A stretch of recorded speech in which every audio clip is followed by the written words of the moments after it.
तेरी नजरों में तेरे सपने, तेरे सपनों में नाराजी। सब्सक्राइब कीजिए द रेलवे ज्ञानी यूट्यूब चैनल को और बेल आइकन को दबाइए ताकि लेटेस्ट वीडियो आप मिस ना कर सकें। नमस्कार दोस्तों, स्वागत है आपका हमारे यूट्यूब चैनल में। आज के इस वीडियो में हम आपके लिए ललितपुर सिंगरौली रेल परियोजना के अंतर्गत रीवा सीधी सिंगरौली रेल लाइन परियोजना और सतना पन्ना रेल लाइन परियोजना की जानकारी लेके आए हैं। फरवरी 2024 में जो समीक्षा बैठक ली गई थी, इस बैठक में मध्य प्रदेश के माननीय उप मुख्यमंत्री श्री राजेंद्र शुक्ला जी मौजूद थे। हालांकि इस बैठक में क्या बात हुई थी वो तो हम आपको आगे बताएंगे ही, लेकिन इस बैठक के बाद काम में तेजी देखने को मिली है। और दूसरी बैठक सीधी जिले के माननीय कलेक्टर के द्वारा ली गई। इनके अलावा हम आपको ये भी बताएंगे कि अभी तक इस रेल लाइन परियोजना में कितना क्या काम हो गया। तो फिलहाल आपको बताते चलें कि कमिश्नर कार्यालय सभागार में आयोजित बैठक में उप मुख्यमंत्री तथा स्वास्थ्य एवं चिकित्सा शिक्षा मंत्री राजेंद्र शुक्ला जी ने ललितपुर सिंगरौली रेलवे लाइन निर्माण की समीक्षा की थी। उप मुख्यमंत्री ने कहा कि ये रेलवे लाइन विंध्य के विकास की जीवन रेखा है। बताया गया कि ललितपुर सिंगरौली रेल लाइन के निर्माण, रीवा एयरपोर्ट का निर्माण तथा विंध्य में नर्मदा नदी का पानी पहुंचाने से पूरे क्षेत्र के विकास को पंख लग जाएंगे। इस क्षेत्र में इतना तेजी से विकास होगा कि कई क्षेत्र इसकी बराबरी नहीं कर पाएगा। बताया गया कि कलेक्टर सीधी और कलेक्टर सिंगरौली इस रेलवे लाइन के लिए आवश्यक जमीनों को 15 मई तक अनिवार्य रूप से भू अर्जन करें। भू अर्जन के संबंध में राजस्व अधिकारी तथा रेलवे के अधिकारी संयुक्त रूप से सर्वे करके भूस्वामियों की आपत्तियों का निराकरण करें। शासन के मापदंडों के अनुसार जो व्यक्ति पात्र है उन्हें मुआवजा राशि का तत्काल भुगतान करें, क्योंकि नौकरी देने की नीति वापस ले ली है, इसलिए सिर्फ मुआवजा ही मिलेगा। 15 मई का समय दिया गया था कि 15 मई तक हर हाल में भू अर्जन कराएं, लेकिन 15 मई तक भू अर्जन अब नहीं हो पाएगा क्योंकि भू अर्जन करने में देरी हो चुकी है। उप मुख्यमंत्री जी के द्वारा बताया गया कि ललितपुर सिंगरौली रेलवे लाइन निर्माण में देरी के कारण सभी को नुकसान हो रहा है। परियोजना की लागत बढ़ रही है।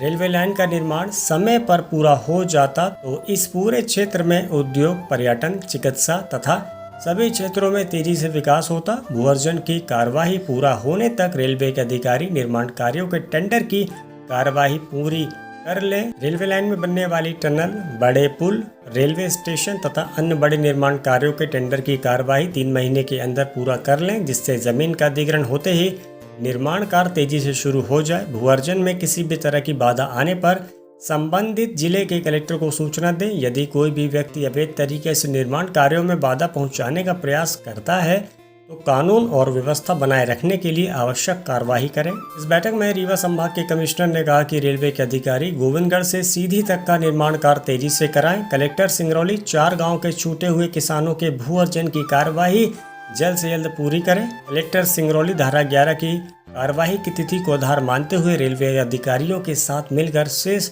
जो गांव बचे हुए हैं उन गांव के जमीनों का सत्यापन करा लें। इन गांवों में भू अर्जन की कार्यवाही अनिवार्य रूप से पूरी कराएं जल्द से जल्द। इस बैठक में मुख्य अभियंता GS मीणा जी मौजूद थे। उनके द्वारा बताया गया कि ललितपुर सिंगरौली रेलवे लाइन के निर्माण के लिए प्रशासन पूरा सहयोग कर रहा है। सतना और रीवा जिले के निर्माण कार्य लगभग पूरा हो गया है।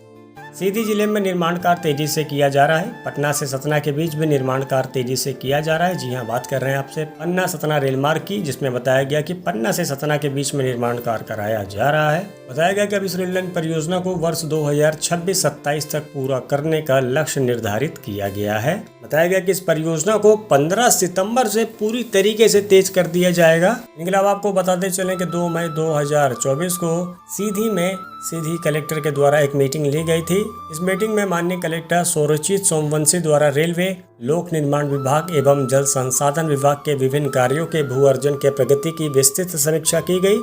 कलेक्टर ने भू अर्जन की समस्त कार्यवाहियां विभागीय समन्वय से नियमानुसार समय सीमा में पूर्ण करने के निर्देश दिए हैं। कलेक्टर के द्वारा बताया गया कि जितने भी महत्वपूर्ण विकास परियोजना है, इन सभी परियोजनाओं को समय पर पूर्ण करने के लिए आवश्यक है कि भू अर्जन का कार्य समय सीमा में पूर्ण हो, जो कि अभी तक नहीं हो पाया है। इस वजह से इस कार्य में संबंधित निर्माण एजेंसी तथा भू अर्जन अधिकारी के बीच बेहतर तालमेल आवश्यक है। कलेक्टर ने कहा कि संबंधित निर्माण एजेंसी एवं भू अर्जन अधिकारी प्रत्येक सप्ताह बैठक कर प्राथमिकता निर्धारित करें तथा क्रमबद्ध तरीके से आ रही कठिनाइयों को दूर करना सुनिश्चित करें।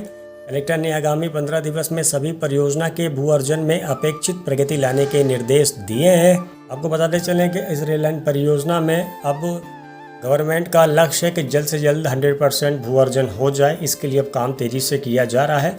अब आपको बताते हैं सीधी जिले में कहाँ कितना काम हो रहा है। चुरहट से सीधी तक अगर देखा जाए तो इस रेल लाइन परियोजना में चुरहट से आगे की ओर अगर आपको हम लेके चलें, पड़खुरी, पचोखर, टिकट, बड़ा टिकट, यहाँ पर अर्थवर्क का काम पूरा किया जा रहा है। यहाँ पर रेलवे ट्रैक्स पर गिट्टी बनाई जा रही है। रास्ते में आने वाले पुलियों का निर्माण शुरू हो चुका है। चिलिरी से आगे एक नदी पड़ती है छोटी सी, वहाँ पे ब्रिज का निर्माण कराया जा रहा है, क्योंकि चिलिरी के आगे बगहू पड़ता है, तो बगहू और चिलिरी के बीच में एक नदी पड़ती है, वहाँ पे ब्रिज का निर्माण कराया जा रहा है।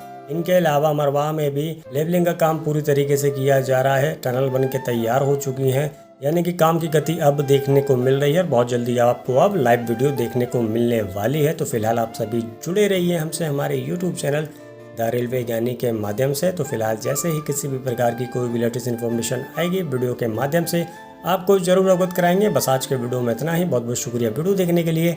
वीडियो अगर पसंद आए तो वीडियो को लाइक कीजिएगा, चैनल को सब्सक्राइब कीजिएगा और कमेंट करके बताइएगा वीडियो आपको कैसी लगी और क्या है आपका सुझाव। मिलते अगली वीडियो में। Bye bye.